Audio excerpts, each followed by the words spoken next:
السلام عليكم ورحمة الله وبركاته. اللهم صل وسلم وبارك على سيدنا محمد وعلى آله وصحبه أجمعين. وحشتوني، عاملين ايه؟ ما جيتلكمش من زمان. النهارده بقى قلت ايه، بتاع الملوخية عدى من تحت البيت عندنا، فلقيته بيقول الملوخية فلاحي وخضرة وجميلة وبتاع. قلت مطلع بلكونة، بصيت من البلكونة لقيت معاه ملوخية جميلة. بكام يا بتاع الملوخية؟ قال لي كيلو ونص ب10 جنيه. طبعا انا قلت استنى شوية، عشان طبعا انا انتوا عارفين بحب افرز الملوخية. طبعا انا ما بضمنش الملوخية اللي بجيبها جاهزة، انا بعملها كده وبغسلها غسلة حلوة، واحب انا اعمل حاجتي بايدي. فالمهم قال لي بجنيه، الكيلو ونص ب10. انا كنت مستنية ما تبقى ب5 جنيه كده، قلت اجيب لي ايه، 20 كيلو ولا حاجة، بخزنهم اعمل منهم طول السنة وفي العيد وكله يعني. فالمهم قمت جايبة منه بقى ايه زي ما انتم شايفين كده، 10 كيلو. قلت ايه، الاول اعملهم دولت، وبعد كده لو رخصت اجيب، ما رخصتش اجيبها بقى زي ما هي كده، لو كيلو ونص ب10. قلت بقى اعمل كده واوريكم بقى معايا كده وتشجعوا يلا وهاتوا الملوخية بقى وفرزوها عشان العيد، كل سنة وانتم طيبين بقى. وتبقى عندكم بقى، والطريقة اللي انا بعملها بيها دي سهلة خالص يا جماعة. والله لو هتجربي الملوخية بالطريقة اللي انا بعملها بيها ديت، هتقولي ماما ليلى احلى ملوخية بتاعت ماما ليلى. ليه بقى؟ بتفضل معايا خضرة من السنة للسنة، وجميلة ومحتفظة بنفسها، وأكني كل ما باجي أعملها أطلع كيس من الفريزر أكني بعملها أول مرة، يعني أو لسه يا دوبك مخرطاها، يعني أكنك لسه مقطفاها ومخرطاها، مش شايلاها في الفريزر أبدا. بصراحة ربنا يا جماعة تحفة تحفة تحفة. لازم توفري، يعني كيلو ونص ب10 جنيه. هتعملي مثلا لو كيلو، لو كيس كيلو هتشيليه، على قد عدد افراد الاسره بقى. لو هتعملي نص كيلو تشيليه، هتعمل معاكي ياما. بصوا جميله ازاي.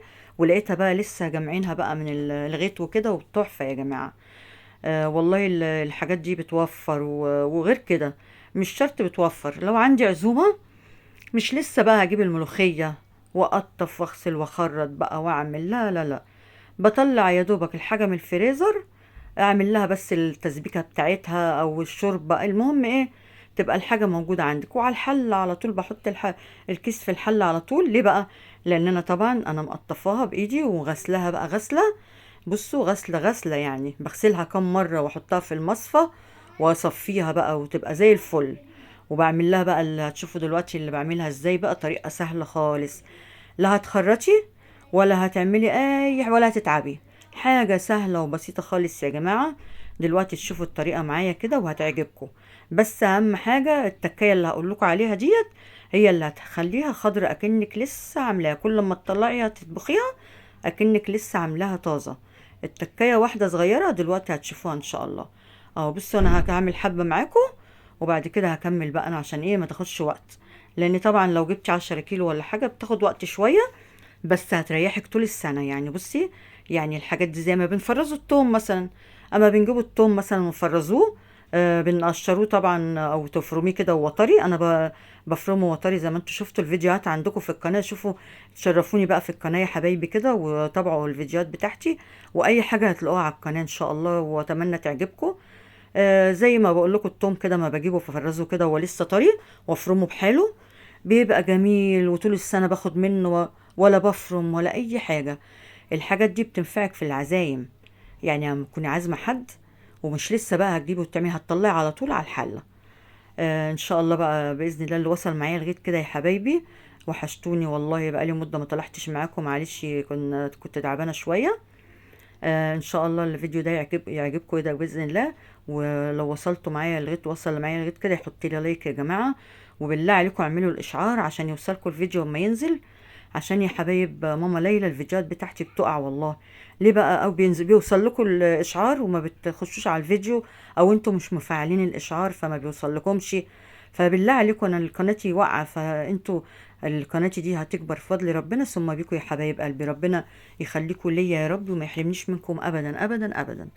او هنا بقى ايه، حبة كده اهوت، هنكمل بقى انا بعد كده، يعني هياخدوا وقت معايا شوية.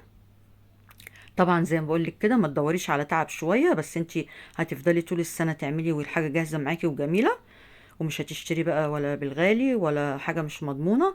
انت عاملة حاجتك بإيدك، مش مشكلة يوم كده يكون عندك أكلك. يعني أنا ما حتى في أيام ما بفرز توم أي حاجة بفرزها، بيكون عندي أكلي، وافضي نفسي بس اليوم ده اعمل فيه يا الملوخيه يا الثوم يا اي يا الباميه، اي حاجه من دي. مش لازم تعملي اليوم ده اكل، يكون عندك اكلك، يكون بايت عندك اكله، وهتعملي اكل خفيف عشان ما تصعباش على نفسك وعشان ما تتعبيش يا حبيبه قلبي. لغايه كده تمام تمام يا ماما ليلى. انا اهو خلاص قربت كده ايه حبه كده، وهخلص بقى واكمل انا لاني هياخدوا وقت زي ما قلت لكم كده. متابعيني الغاليين وحبايب ماما ليلى، بشكركم جدا والله. واي حد دخل عندي القناه من جوه مصر او بره مصر، على عيني وعلى راسي والله، وربنا ما يحرمنيش منكم ابدا يا حبايبي. هنا بقى بص، انا كملت براحتي بقى الكميه، وغسلتها غسيل طبعا كام فم كده، كام مره اغسل واكب الميه لغايه ما بقت فل. هنا الميه بتغلي معايا كده، حطيت معلقه توم مفروم.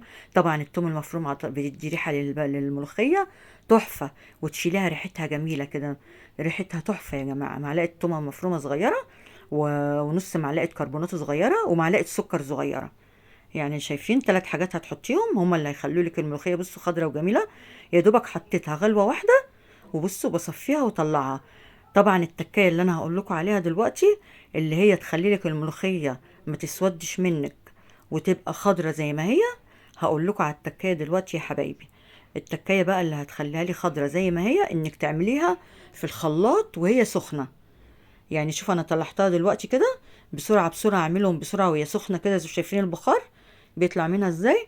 اخلصها بسرعه بسرعه اللي ما تاخدش وقت، لان مسافه ما تحطيها في الحله غلوه واحده كده وتطلعيها. شايفه؟ يا دوبك حطيتها وهي الميه كده بغلوه واحده وطلعها على طول. ما بسيبهاش كتير، ما تسيبهاش كتير، هي غلوه واحده وتطلعيها. وبعد كده وهي سخنه كده، عشان لو سبتيها بره بالطريقه دي كده بتسود يا حبايبي، الطريقه دي بتسود معاكي. فاحنا مش عايزينها تسود معانا، احنا عايزينها تبقى ايه خضرة زي ما هي. دي التكاية اللي هتخلي لك الملوخية بتاعتك تبقى ناجحة. اللي هي بصي شايفين سخنة، شايفين البخار طلع منها ازاي؟ هي دي التكاية بقى. عايزة البخار ده يطلع منها وانا بعملها كده في الخلاط. بتحطي بقى يا اما شوربة سخنة عليها، يا اما المية اللي انت عاملاها فيها، المية اللي انا عاملاها فيها نضيفة وعليها توم، وعليها حبة الكربونات ومعلقة السكر. معلقة السكر دي مادة حافظة يا جماعة، يعني معلقة السكر اللي حطيتها دي مادة حافظة. شايفين؟ اعمليها بقى بس يا دوبك تمشي في خلاط كده، وعب في الكياس وهي سخنة. يعني بص الكياس دي طبعا للتلاجة اللي هي الصحية دي. بعبيها وهي سخنة. شايفين خضرة ازاي شايفين البخار طالع منها. بس طبعا لما اتعملت من هنا لهنا يعني بقت ايه مش سخنة جامد، بس البخار طلع منها برضو.